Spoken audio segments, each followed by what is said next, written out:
자, 다시 페이지를 앞으로 오셔서 보시기 바랍니다. 24페이지에 가시면 아까 우리 역사서가 무엇이고 또 시가서가 뭐고 선지서가 뭔지 살펴봤고요.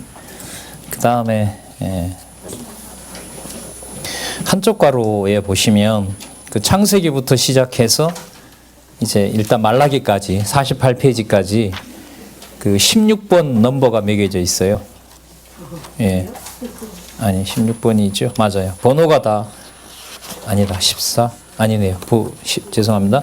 33페이지에 가시면 에스더서까지 1번부터 몇 번까지 있죠? 14번까지가 있습니다. 자, 여기서 이제 그 두 가지만 말씀을 드리도록 할게요.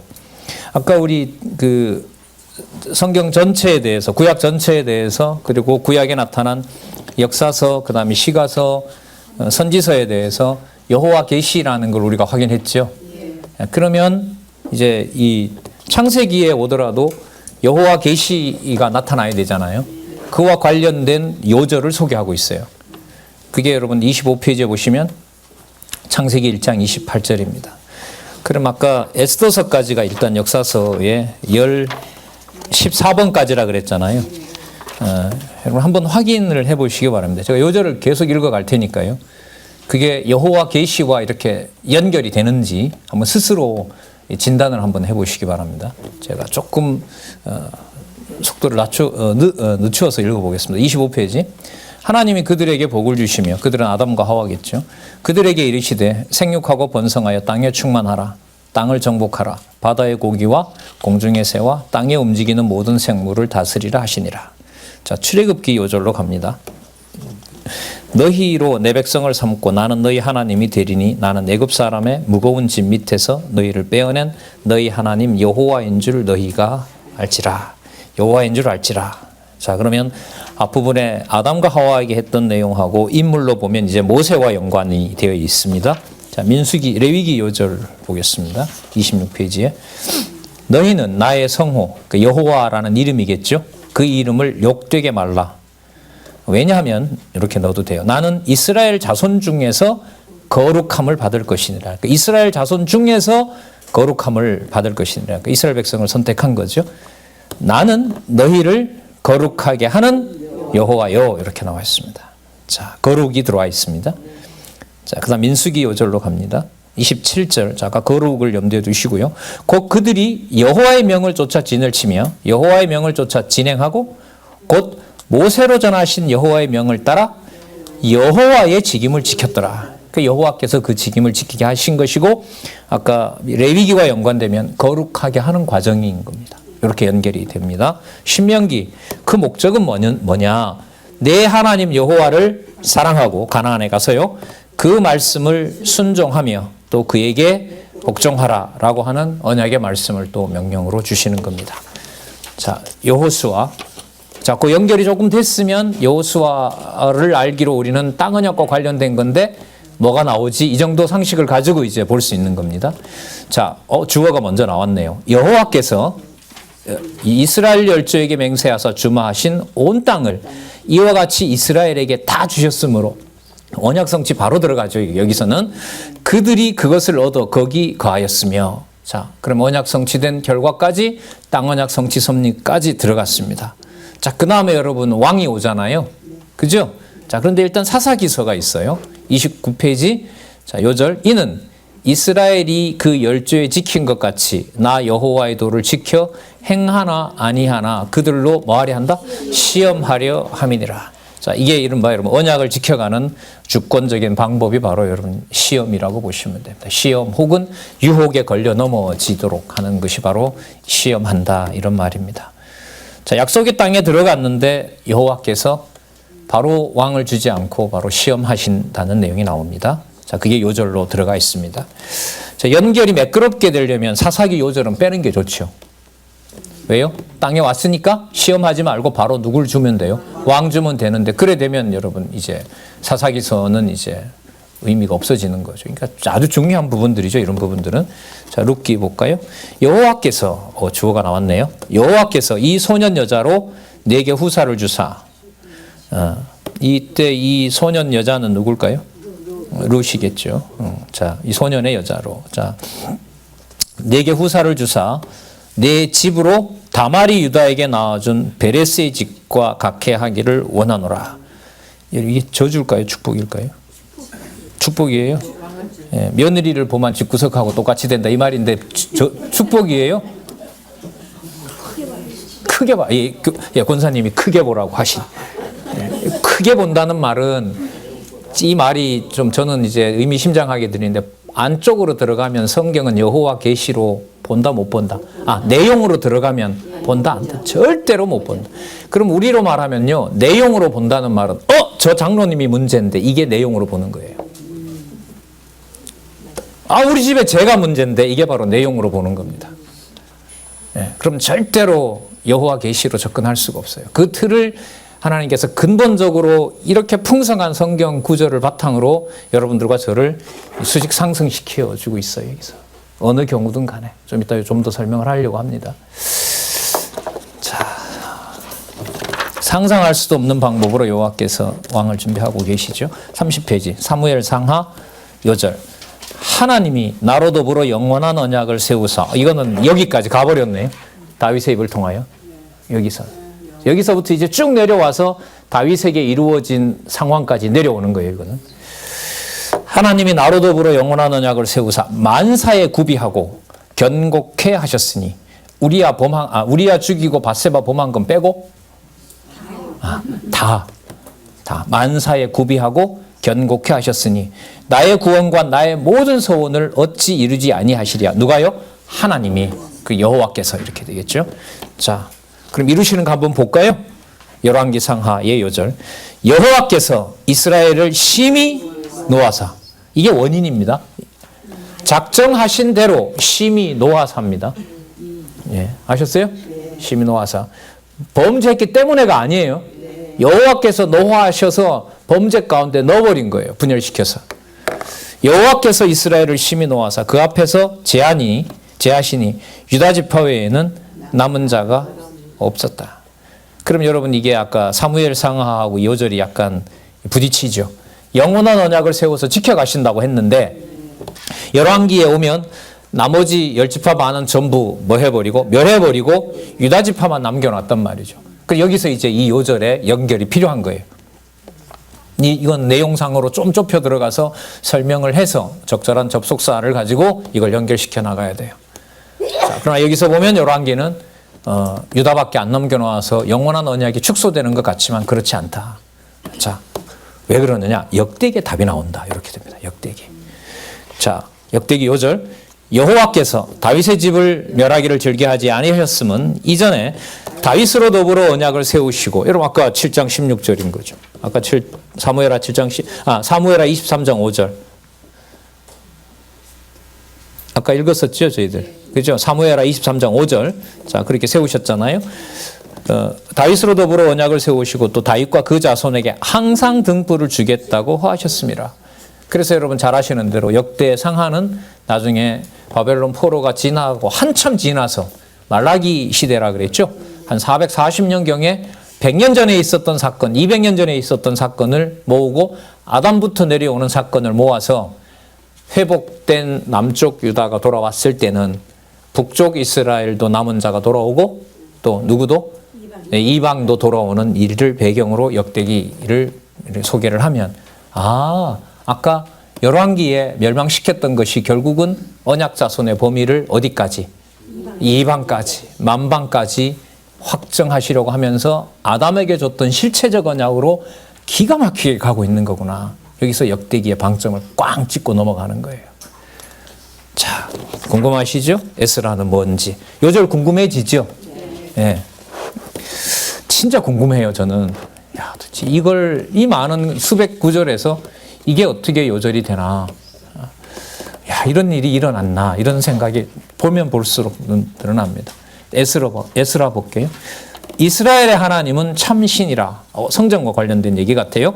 너희 중에 무릇 그 백성된 자는 다 유다 예루살렘으로 올라가서 거기 있는 누구의 전? 여호와의 전을 건축하라. 물론 이 고레스의 명의이죠. 자, 여호와의 성전 건축, 그리고 아까 역대기에 나타났던 대로 남은 자들 다시 다 모아서 여호와의 전을 지어서 나중에 그리스도가 오셔서 지을 나라와 하나님의 나라와 성전은 누구도 이방인도 이렇게 되죠. 이방인도 어마어마한 사건인 거죠.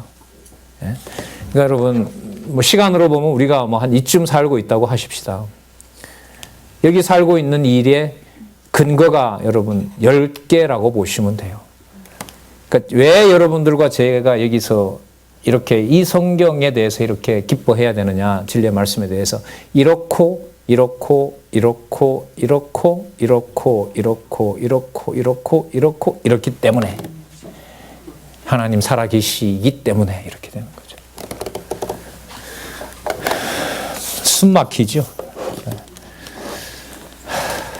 느헤미야. 성역사가 이건 이제 성곽을 짓는 겁니다. 성전을 먼저 세우게 하시고요. 그 다음에 성역사가 52일 만에 엘룰월 25일에 끝남에 우리 모든 대적과 사면 누가 이방 백성들이 이를 듣고 다 두려워하여 스스로 낙담하였으니 이는 이 역사를 누가 우리 하나님이 이루신지를 알미라. 뭐 너무너무 분명하죠. 저거 패망시킬 때는 이제 끝났다고 했겠죠. 돌아와서 지어도 저걸 과연 지을까? 저 황량한 땅에다가. 근데 성전을 짓더니 이번에는 뭐예요? 52일 만에 지어서 2달도 안 됐는데 그 예루살렘 성곽의 틀들을 다 구축을 해버린 거죠. 문도 설치하고 뭐 하고. 그러니까 이방 백성들이 두려워 떨 수밖에 없죠. 누가 하신 일이다? 여호와께서 하신 일이다. 이렇게 됩니다. 참 재밌잖아요. 저희 교회도 30년 동안 강조하고 공부하기를 원했는데도 하나님이 한 3년 흔들어 버리니까 반이 20개가 늘어나잖아요. 저 입장에서 보면 진짜 하나님 살아계시고 분명해요. 10년 전 연구소 출발할 때 연령대별로 다 분반 나누어서 그렇게 해서 빠른 시간 내에 키워서 단계별로 올라가면서 다 이제 성경의 바탕을 둔 성경신학 그리고 통합학문 이걸 꿈꿨거든요. 물론 그 커리큘럼은 지금도 유효합니다. 지금도 제가 소개를 하고 있고요. 하나님 이걸 와해시켜버리는 거예요. 성경신학 총서를 공부해보던 30년 된 사람들이 이걸 부정하고 그게 이제 어떤 한 사람의 작품이라고 얘기를 하고 그걸 따라가려고 하는 후배들을 당회 이름으로 정죄를 하고 내어 쫓고 들어오지 못하게 하고 이 일도 만난 일이어서 참 당황하기도 하고 화도 나는데 이제 성경신학을 우리가 공부한 터라 꼭 이 방법밖에 없습니까 하나님 이런 생각이 많이 들더라고요. 그래서 저자한테 전 이제 막 따지듯이 물은 거 있죠. 이것도 기도하셔서 이런 것도 보여달라고 했지요 소장님. 제가 그래 물었죠. 솔직히 말하면 이건 아니었고 일단 다 완결이 됐으니까 다 안내하는 목사님들과 이제 박강사 통해서 다 전해지면 누구든 어느 가정교회든 다 보고 이렇게 난 하리라고 생각을 했지. 그렇게 얘기하시더라고요. 그런데 지금은 하나님의 방법이 더 상상할 수 없을 만큼 좋았던 거죠.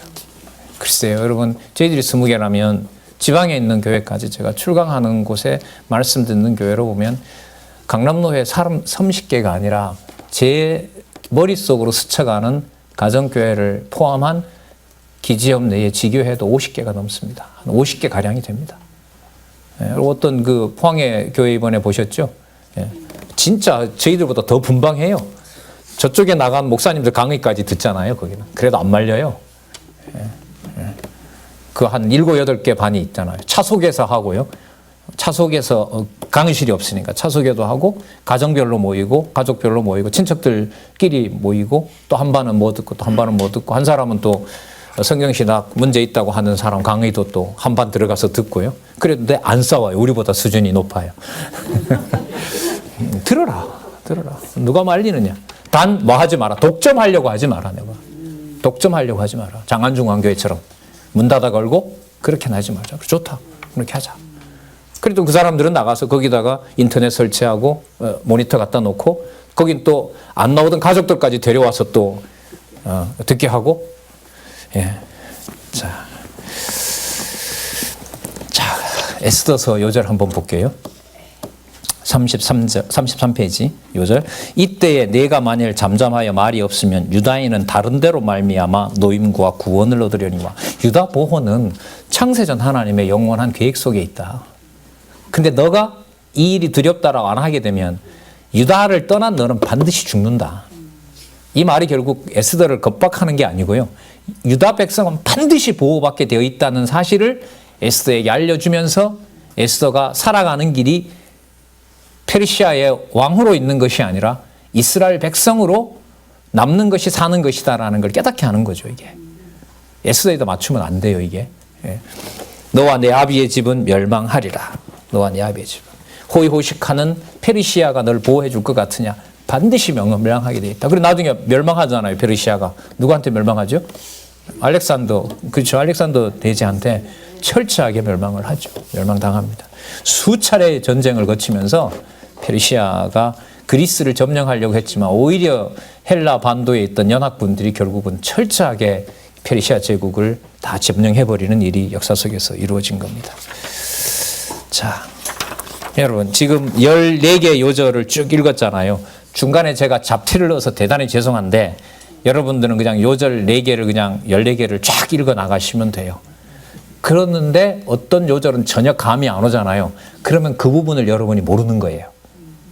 그럼 그 부분부터 공부하시면 돼요. 창세기 1장 28절은 들어오시죠? 맞아요? 안 들어와요, 그것도? 그건 들어오죠. 그건 들어오는데, 예를 들면 다 들어오네요, 역사서는 그래도. 제 기준으로 보면.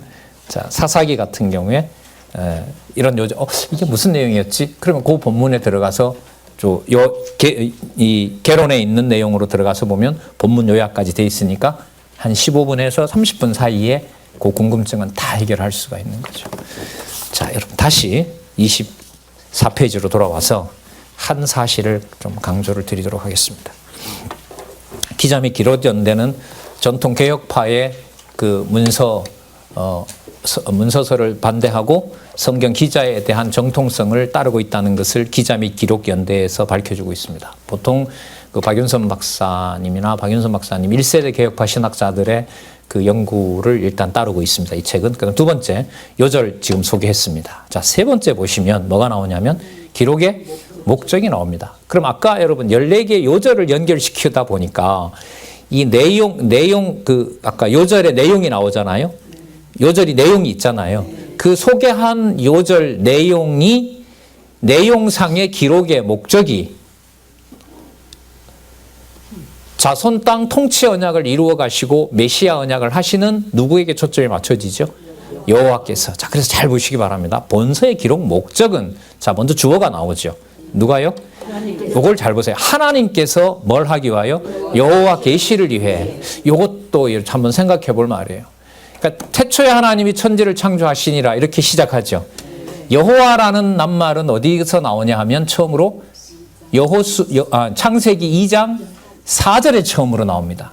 그럼 그 앞에는 무슨 주어로 되어 있을까요? 하나님이에요. 그러면 여러분 여기서 하나님께서 여호와 계시를 위해서는 뭘 따르고 있는 거냐 하면 보수주의 그 성경이 편집설이 아니라 그건 같은 성령의 감동으로 기록한 거다. 짜집게 한 게 아니다. 왜 그렇게 되었느냐? 하나님께서 창세기 1장 1절에서부터 2장 3절까지 천지 창조를 하신 분을 소개를 하고 그분이 2장 4절에 가면 이름이 뭐다? 여호와로 이제 소개하는 거예요. 그러니까 우주 만물을 창조하신 창조주가 언약하신 대로 이루어서 그날을 복줬다라고 하면서 그분의 이름이 바로 뭐가 되는 거죠? 언약대로 이루시는 여호와이신 거예요. 그러니까 창조주인 바로 하나님 엘, 이거는 이제 여러분 우리 원어 전공 목사님 계시지만은 그 어쨌든 알, 엘 이런 게 들어가는 게 그 근동에서 신이라는 의미가 들어가 있거든요. 그러니까 보통 명사라고 볼 수 있어요. 그러나 내용으로 보면 창조하신 바로 그분이 이렇게 됩니다. 언약하신 대로 기뻐하시면서 다 이루셨으므로 2장 4절에 그분이 누구로 소개됩니까? 여호와 하나님께서. 그러면 그 문장이 뭐냐면 하나님께서 여호와 계시를 위해 이렇게 됩니다. 창조하신 분께서 창조가 우연히 된 것이 아니라 창세전에 언약하신 대로 창조를 하셨으므로 누가 되는 거죠? 언약하신 대로 성취하셨으므로 하니까 여호와께서 이렇게 됩니다. 그러면 창조주가 나오는 이유가 왜 나오는 거죠?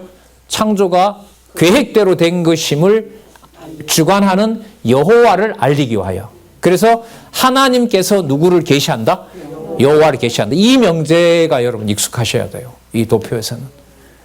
자, 하나님이 태초에 창조하시니라 맞죠? 그리고 기뻐하셨더라 끝나죠. 다 쉬셨다고 했죠. 그날을 복주었다 그랬죠. 그리고 여호와 하나님이 나오잖아요. 그 순서대로인 거예요, 이게. 그래서 여러분 영혼적 언약 성취와 실체적 언약 성취의 관계 역시도 언약과 성취 관계다. 이렇게 다 그렇지만은요. 그래서 그걸 누가 주관하시느냐? 여호와께서 하신다. 그게 섭리사 이렇게 설명을 할 수 있습니다. 자, 그래서 본서의 기록 목적은 하나님께서 여호와 계시를 위해 인류의 타락 전과 타락 후에 시조 및 이스라엘 열조와 뭘 세운다? 언약을 세우시는 여호와를 뭐 하기 위함이다? 계시하기 위함이다. 그러니까 하나님 계시인데 계시의 내용은 뭐냐면 여호와 계시가 되는 거죠. 자, 그래서 여러분 요 문장 하나님께서 여호와 계시를 위해 그러면 기록 목적에서는 요절을 바탕으로 해서 무슨 낱말이 이제 모아져도 돼요? 하나님 여호와가 모아져도 되죠. 맞죠? 창조주 하나님께서 그분이 언약하신 대로 이루시는 누구다? 여호와시다. 그래서 하나님 여호와 이렇게 이제 붙는 거예요. 그 주어가 그 다음에 보면 나와요. 내용의 개요에 보면 본서는 여기서 붙어버렸죠. 네, 여호와라고 하는 바로 그 하나님께서 알라라고 하는 신께서 이게 아니잖아요. 여기서는. 그렇죠? 그래서 강조인 거예요. 여호와라고 하시는 그 하나님께서 이렇게 되는 거예요. 자, 그래서 앞에 기록 목적은 요절에 근거를 둔 어떻게 보면 내용상의 기록 목적이라고 볼 수 있어요. 왜냐하면 본서의 기록 목적이 이랬으니까 본서라는 말은 창세기 기록 목적은 이러니까 어디까지나 어디에 치중할까요? 앞부분에 요절이 있었으니까 내용에 나타난 기록 목적은 그러나 그 내용에는 이미 누가 소개되고 있어요? 하나님과 하나님께서 여호와를 계시하셨다. 그래서 그 이름이 누구다? 여호와다. 이렇게 소개가 되고 있는 거예요. 그러면 그럼 내용상의 개요는 뭐냐 하면 요절이 나왔고 성경 전체 기록 목적이 나왔으니까 성경의 바탕을 둔 뭐로 가야 돼요? 이제 의미로 가야 되겠죠. 그래서 내용의 개요는 좀 더 제 생각에는 풀어본다면 내용에 나타난 의미의 개요입니다. 내용에 나타난 의미의 개요는 자, 잘 보세요. 내용 다윗에게 아브라함에게 하셨던 열조 언약을 다윗을 통하여 선민국가를 이루셨다. 요 내용 있죠. 제가 지금 내용을 얘기했죠. 이 내용에 나타난 의미가 뭐냐는 것은 수직으로 올라갑니다. 그 의미는 결국은 뭐냐? 영원적 언약 성취를 하시는 여호와의 계시다. 이렇게 되는 거예요. 그러면 기록 목적상에서는 앞부분에 요절이 나왔기 때문에 아까 요절을 제가 이어보자 그랬잖아요. 요절을 이어가면서 창세기부터 아까 에스더까지 요절 14개를 통하여 내용이 어떻게 연결되는지를 소개했어요. 그걸 기록의 목적인 동그라미 3에서 확인을 한 거예요. 그래서 제가 이렇게 말씀드렸잖아요. 내용상의 기록의 목적이 뭐냐? 하나님이 여호와를 계시하기 위하여. 자, 그러면 수평적으로 우리는 창세기에서부터 어디까지 가봤어요? 에스더까지 가봤죠? 14개 요절을 가지고. 그러면 그걸 논리적으로 연관시켰단 말이에요. 그래서 14개를 논리적으로 한번 연결해 보세요. 이 말씀을 제가 드린 거고요. 자, 그 다음에 목적은 뭐냐? 그러니까 앞부분에 내용상에 기록한 목적이 뭐냐 하면 요절을 그렇게 소개하면서 내용에 나타난 어느 쪽으로 가요? 의미상의 개요가 뭐냐? 그건 위로 올라가는 거예요. 의미는 뭐죠? 여호와 계시. 여기 올라가는 거예요. 이 책 전부가 처음에 펼 때부터 시작해서 아까 4페이지부터 언약성취 섭리사가 나왔죠. 성경은 반드시 자, 한번 확인할게요. 이게 32년 전에 나왔던 말에 이게 다 나와요, 이게.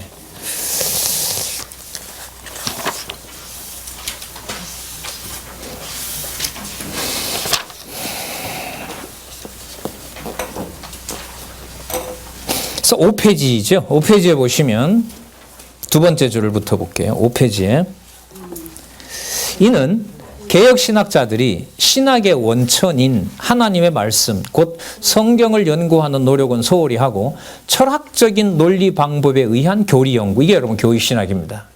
이른바 여러분 신학교의 간판이라고 하는, 그래 조직 신학 교수가 누가 왔느냐 이게 과거를 결정했죠. 요즘은 이제 한풀 거의 지나갔습니다만은 철학적인 논리 방법에 의한 교리 연구에만 집착했습니다. 그러다 보니 그리고 나아가 성경 자체의 진리로 내실을 구축하지 못한 채 미숙한 교리 체계로 도전해오는 인본주의 신학을 방어하기에만 급급해온 결과를 하겠다. 그러면 성경 자체 진리가 뭐냐? 그것도 체크하시고요. 자, 그럼 성경 자체의 진리는 뭐냐 하면 아까 우리 소개해드렸던 대로 언약, 성취, 섭리사라는 게 6페이지에 나오죠. 자, 두 번째 단락 볼게요. 6페이지에. 본서의 특징은 아까 뭐라고 얘기를 했습니까? 성경 자체의 진리. 맞죠? 예. 철학적인 논리 방법이 아닌 성경 자체의 논리가 뭐냐. 자, 본서의 특징은 하나님의 특별 계신 성경을 자, 뭐 중심으로? 언약, 성취, 섭리사 중심으로 이렇게 되죠. 이게 성경을 이해해 나가는데 핵심적인 내용입니다. 그 다음에 언약, 성취, 섭리사를 중심으로 하면 그 다음 보세요. 일관성 있는 논리적 체계가 만들어져요. 그래서 제가 아까 그게 요절이라면 전체 내용도 담을 뿐만 아니라 요절과 요절이 연결이 돼야 돼요? 안 돼야 돼요?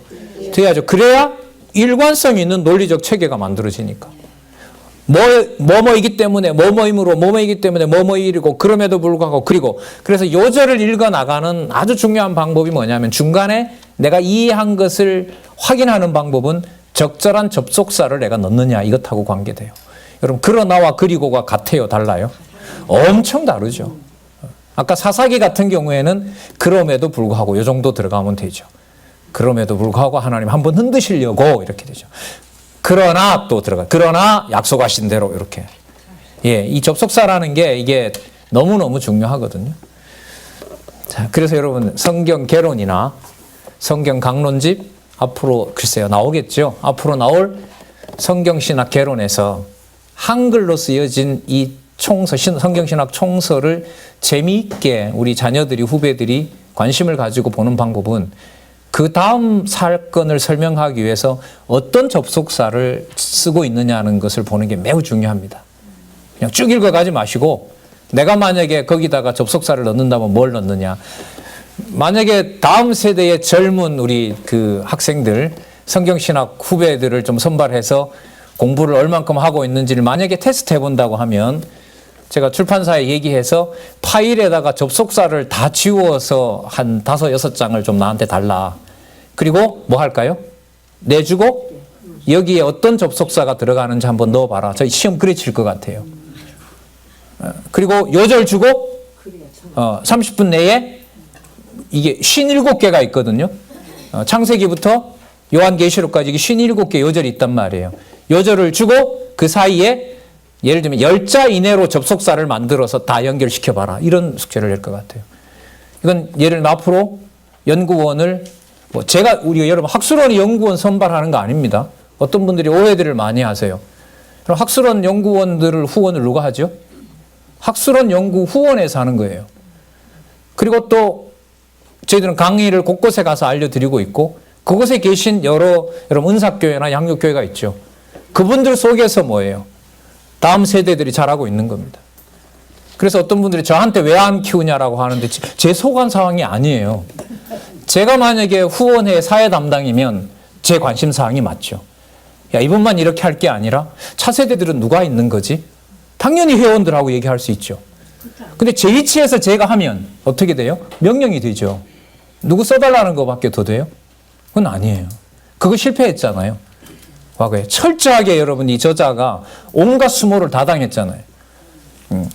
연급이 없어서 먼저 배려해주고 나중에 가져간 걸 몰아서 자기가 다 가져갔다라고 그런 일을 하나님 버려버리시더라고요. 네. 자, 그래서 민감하죠 이런 부분들은. 네. 진짜. 자, 볼까요? 네. 언약, 성취, 섭리사 중심으로 일관성 있는 논리적 체계를 따라 알기 쉽게 뭐했다? 조직화했다. 이게 알기 쉽다는 게 우리 기준에 알기 쉬운 게 아니라 이게 이제 제가 강조를 많이 드렸던 거죠. 그래서 본문으로 가기 위해서 이 말을 이해를 곡해를 하시면 안 된다. 알기 쉬운 것은 끝까지 내려가서 확인해 나가는 모르죠. 뭐 각자에게 주신 여건이 있으니까. 자, 그렇게 보시면 돼요. 자, 25페이지로 이제 돌아올게요. 25페이지에 이 기록의 목적은 앞부분에 요절이 있기 때문에 내용상의 기록의 목적을 요절을 연관시키는 걸로 했습니다. 그 다음에 요약 그 요절을 연결시키다 보니 내용상의 뭐예요? 의미가 무엇인지 초점을 맞추게 됩니다. 그러면 주어가 누가 되죠? 여호와 하나님께서 언약대로 이루시는, 자 보세요. 언약대로 이루시는 요거도 여기 해당되고요. 언약대로 이루시는도 해당되고요. 열조 언약 선민국가 성취니까 언약대로 이루시는 게 되고요. 자, 예수의 언약과 교회 성취니까 언약대로 이루시는 게 되고요. 그럼 이 동그라미 10개의 모든 관계는 무슨 낱말로 다 관계가 돼요? 언약 성취. 그걸 누가 하세요? 여호와께서 하시죠. 그러니까 뭐가 들어가요? 섭리가 들어가요. 그래서 뭐라 그래요? 성경 신학의 해석학의 원칙이 언약, 성취, 섭리, 사. 그게 여러분 언약, 성취, 사적 성경 신학입니다. 장안중앙교회 와서 첫 번째 충격이 뭐냐 하면 말로 기도하는 장로님, 권사님들은 전부 언약, 성취, 사적, 섭리, 섭리라고 하는데 이 그림을 아는 사람은 한 사람도 없어.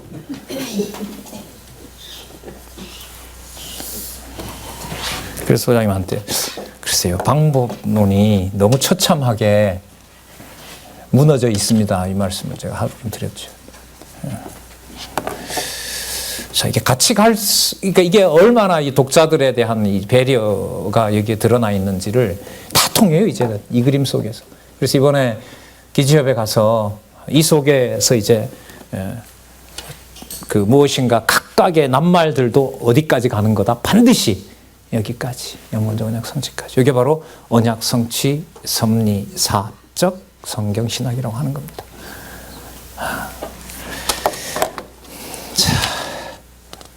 그래서 여러분 3과 4의 주어가 앞부분에 본서의 기록 목적은 내용에 맞추어서 하나님께서라고 되어 있고 밑에 내용의 개요에서는 의미에 맞춰서 자 누구 이름이 나오죠? 여호와 하나님께서 인류의 타락 전과 타락 후 시조 및 선민의 열조에게 언약하시고 언약 자손을 보호하시며 형통케 하심에 대한 계시의 말씀입니다. 여러분 이 내용 개요가 2009년도 4차 개정판에서 가장 많이 바뀐 것 중에 하나입니다. 그리고 축소가 됐어요. 그래서 이 페이지가 조금 다른 분량이 늘어나면서 페이지가 빠진 이유가, 균형이 맞은 이유가 뭐냐, 페이지를 맞춰야 되니까 페이지 균형상에서 어디에 변동이 가장 많았냐면 내용 개요였어요. 왜? 내용 개요는 진짜 그전에는 내용에다 초점을 맞췄어요. 몇 장부터 몇 장까지를 뭐고 하다 보니까 보통 이거 보다가 대여섯 줄씩, 서너 배씩 길었단 말이죠. 그러니까 페이지가 길었어요. 지난번 4차 개정판의 그 여러분 서론은 1페이지부터 100페이지까지였거든요. 근데 이번에 보시면 몇 페이지에 끝나냐 하면 64페이지에 끝나요. 그럼 페이지가 몇 페이지 줄었어요? 40페이지가 줄였단 말이에요. 그러면 그게 어디서 줄었느냐? 바로 내용 개요에서 줄었어요. 그럼 왜 내용 개요에서 줄였느냐? 상세한 내용에 대한 파악과 내용 설명은 어디에서 했어요? 성경 강론 전집에서 설명을 다 한 거예요. 할 것이고 이 책으로 보면 할 것이기 때문에 큰 틀을 잡는 것이 중요하고 내용 개요의 핵심은 내려와서 내용을 어디까지 이렇게 나눠 놓는 것이 아니라 아까 뭐라 그랬었죠? 기록의 목적은 내용상에다가 치중을 하는 것이지만 내용의 개요는 어디에다가 맞춘다? 의미에다 맞추다 보니까 나타난 개요를 상세하게 쓰는 것보다 누구 주어를 확보하는 게 훨씬 더 중요할까요? 그래서 내용 개요에 보면 주어가 뭐로 되어 있어요? 여호와 하나님께서.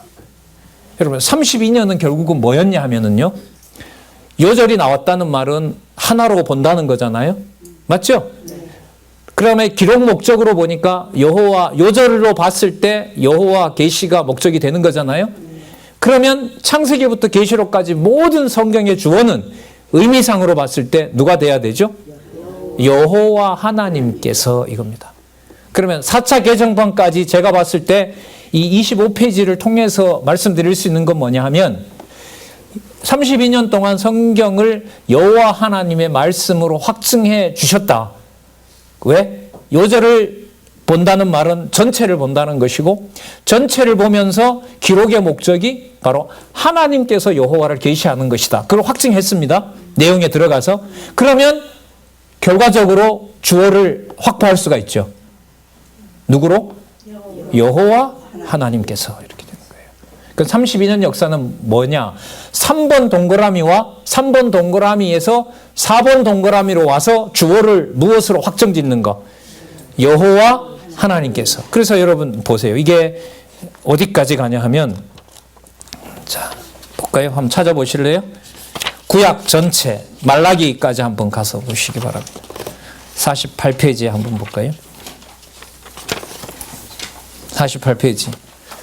내용의 개요. 본서는 누가요? 여호와 하나님께서. 그래서 전 32년의 역사는 무슨 역사냐라고 텍스트를 가지고 설명하라고 하면 구약의 이 어디서부터죠? 24페이지서부터 소개되는 이 요절 30몇 개가 되나요? 그 요절을 바탕으로 해서 4번에 있는 누구 주어? 여호와 하나님께서를 결국 확정한 32년의 역사가 바로 의미분석 성경 개론의 개정판의 역사다, 이렇게 보는 겁니다. 누구 주어 확인해 준 거? 그렇죠. 여호와 하나님. 여호와이신 하나님. 그분께서 계시하신다. 이렇게 되죠. 살아계시고 역사하시고 그 능력을 보여주신다. 그래서 오늘 강조 하나 드리고 싶은 것은 3번과 4번 동그라미의 역사가 3번을 확정하고 내용에서 그 내용의 확증을 하나님이 여호와 계신 것을 확인함으로 여호와이신 하나님께서, 그게 4번에서 확증되기 때문에 의미분석 성경 개론의 4차 개정판의 역사는 3번에서 4번으로 넘어오는 과정이다. 3번에서 내용을 하나님께서 여호와를 계시하신다였고, 그게 맞음으로 여러분 제가 20권을 다 써보니까 이게 맞아요. 정확합니다. 그러므로 2019년에 와서 서론을 다시 손대면서 내용으로 내려가는 것이 아니라 어디로 올라가는 토대를 확보해 놓은 것이 제가 볼 때 동그라미 3입니다. 여호와 하나님께서. 그럼 이 여호와 하나님께서 뭘 하셨는지를 창세기부터 계시록까지 적어 놓은 것이 바로 성경 강론 전집이고요. 다 적었어요. 자, 개론의 결론은 어떻게 나 있습니까? 하나님 여호와께서 뭐 하신 것이다? 자, 한번 읽어볼까요? 하나? 말라기 읽어보죠. 48페이지에. 본서는 여호와 하나님께서 말라기 선지자로 하여금 여호와의 전 제사 부패와 회복에 대해 예언하도록 섭리하신 뭐의 말씀이다? 계시의 말씀이다. 그러니까 성경은 여호와의 말씀이지 인간의 문서가 아니다. 그럼 이걸 지켜온 역사가 32년이었고 그걸 내용을 통해서 하나로 모아준 구체적인 예가 요절이었고, 요절을 연결시켜 보니까 그것은 하나님의 여호와 계신 거고, 그래서 성경 본래 기록 목적이 어디에 있다? 여호와 하나님의 계시다. 이게 여러분 이 서론의 내용입니다. 저는 사실 처음에 이 서론 부분의 분량이 줄은 것에 대해서 딱 봤을 때 좀 이렇게 더 늘려야 되는데 이런 생각이 딱 들었어요. 처음에 진짜 이 부분을 늘리셔야지 이게 책의 균형이 맞지 않는가, 이게 들어왔는데 이제 읽어보면서 아니었구나. 이게 내용으로 빠져들어가는 것이 아니라 위로 올라가는 구조로 되어 있는 거구나. 그래서 여러분 전체 64페이지까지 나와 68페이지까지 나와 있는 각 권에 대한 여러분 개론은 내용 개요에 가서 전부 누가 주어로? 여호와 하나님께서. 자, 그러면 신약은 여러분 그렇게는 안 돼 있습니다. 왜냐하면 신약은 내용상에 보면 여호와 하나님이 아니라 누가 나오니까? 예수께서가 나오다 보니까. 자, 그래서 49페이지 한번 가보시기 바랍니다. 50페이지 한번 볼까요? 50페이지. 50페이지 요절 나왔죠? 자, 그 다음에 기록 목적 볼게요. 본서의 기록 목적은 예수께서 뭐의 계시를 위하여? 여호와 계시를 위해. 아까 구약에는 창조주께서, 하나님께서 여호와 계시를 위해 였죠. 여기는 예수께서 여호와 계시를 위해 그리스도의 직임에 의한 성취의 증거로 아브라함과 다윗의 자손인 자기 스스로가, 요거 체크하시기 바랍니다. 그러니까 성자의 자기 계시가 되는 거예요. 이 복음서는 자기 스스로가 여호와의 언약을 성취하러 오신 그리스도이심을 계시하기 위함이다. 마찬가지입니다. 이 3과 4의 관계가 32년 동안 확증해온 과정입니다. 자, 예수께서 자신이 여호와 메시아에 대한 언약을 성취하려고 오신 그리스도이심을 그 직임에 의해 증가하신 계시의 말씀입니다. 그래서 여러분 3번과 4번을 똑같은 내용 반복이라고 보시면 안 됩니다. 완전히 다릅니다. 이건 의도는. 아셨어요? 3번의 내용은 내용을 엮어 나가기 위한 틀을 하나로 묶는 것이고요. 4번은 위로 올라가서 여호와 계시의 관점에서 예수께서 뭐 하신 것이다? 증거하신 계시의 말씀이다. 누구를? 여호와를. 이렇게 되는 겁니다. 그럼 성령도 하나 보고 우리 점심 식사할까요? 어디에 나오죠? 성령 주어는 어디서부터 나올까요? 52페이지 가시면 기타. 자, 기타라고 했습니다. 기타가 여러분 약간 이렇게 학술적으로 벗어나는 것 같지만 이 적절한 용어예요. 다르게 묶을 게 없어요. 서신서도 아니기 때문에 서신서도 묶을 수가 없고, 이게 사도행전, 이게 전통적인 분류를, 그래서 나중에 누군가가 연구를 해서 기타 보다가는 이런 제목이 좀 더 학문적으로 또 유용할 것 같습니다라고 소개하면 되겠죠. 그러나 저자가 여기서 소개한 것은 기타, 사도행전에서부터 요한계시록까지. 일단은 여러분 사도행전 1장 11절까지 묶는 부분은 일단은 여기서는 소개하고 있지 않습니다. 자, 사도행전 보시면 나오죠. 네, 기록 목적 나오죠. 본서의 기록 목적은 53페이지. 누가? 성령께서. 이렇게 나오죠. 성령께서.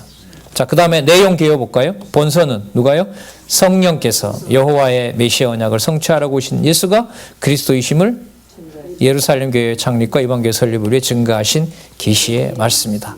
짧게 해야 빨리 올라가니까 이렇게 여러분 이 성경 개론이 구성되어 있습니다. 그래서 성경 개론 32년의 역사는 뭐냐?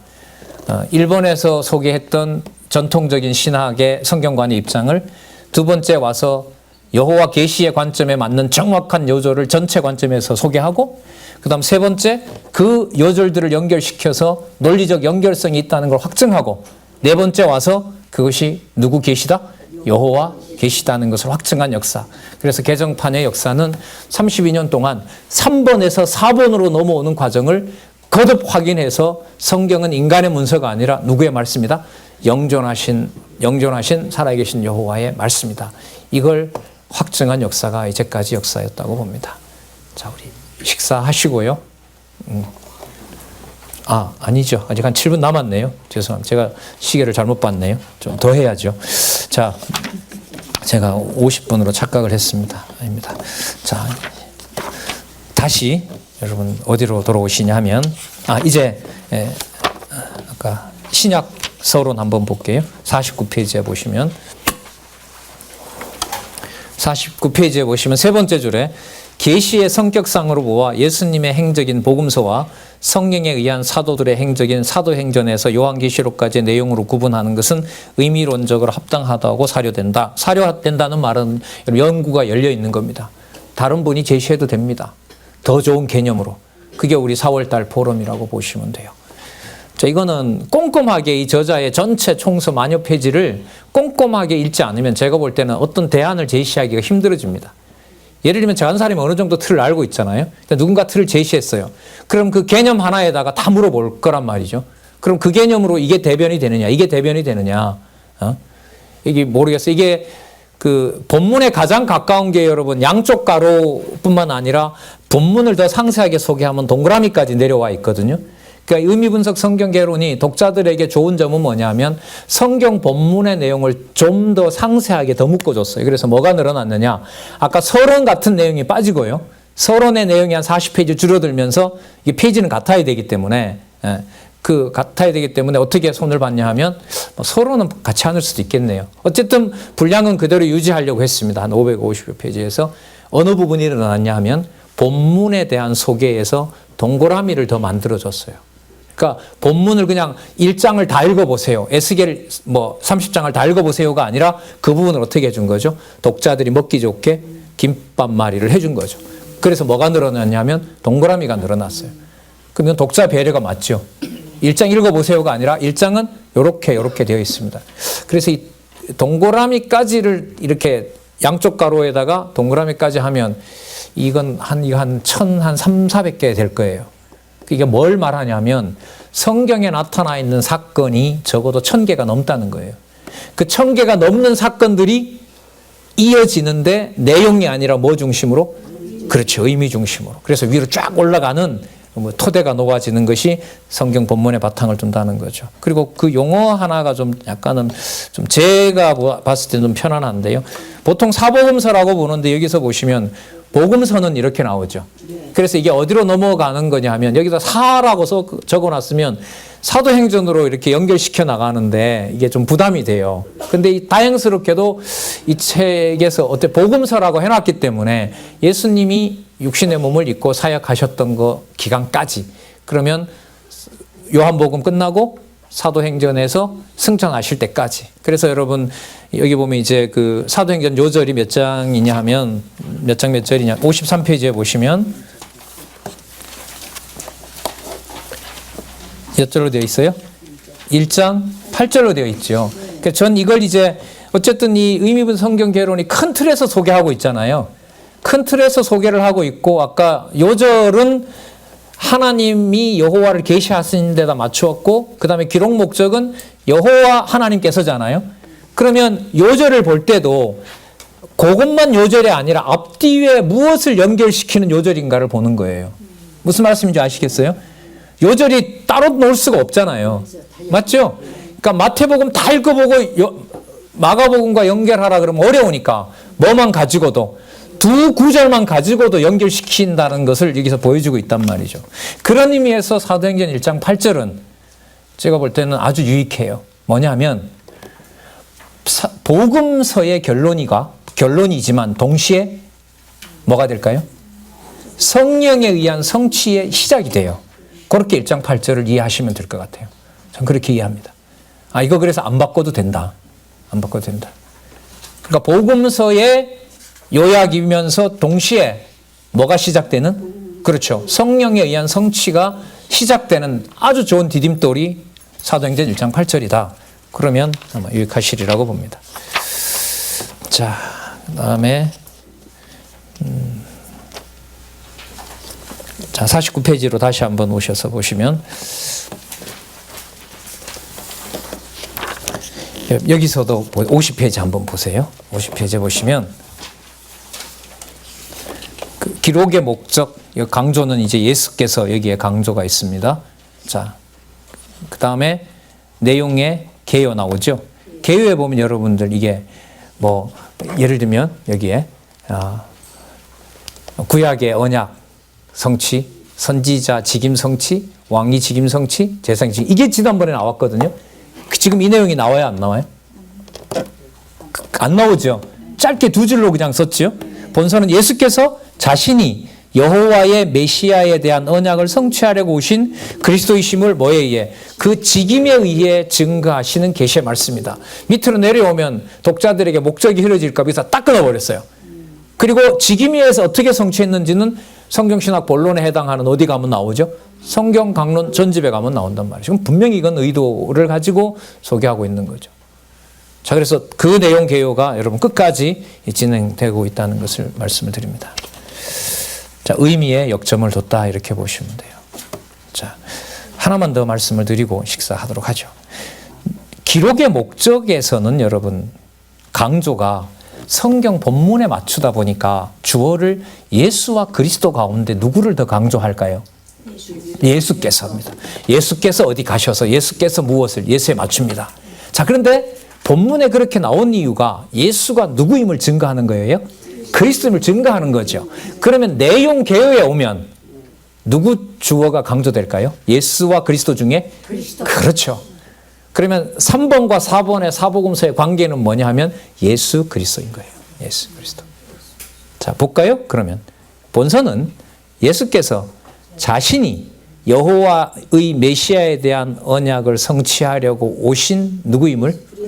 그리스도임을 그 직임에 증거한다. 여긴 그리스도가 강조됩니다. 앞부분 한번 비교해서 보실래요?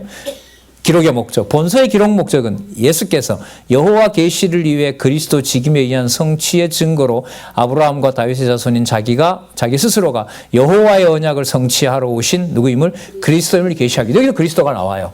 그런데 이게 앞부분의 요절과 관련해서 가까이 있기 때문에 여기서는 예수께서 뭘 하셨는지에 대한 초점이 맞춰지고 그 부분에 밑에서 내려오면 누구에 대해서? 그리스도에 대해서. 그렇기 때문에 표현이 달라지고 핵심은 더 좁혀지고 이렇게 되어 있습니다. 의미, 보세요. 지금 원사님 의미가 얼마나 중요한지 우리가 또 확인했습니다.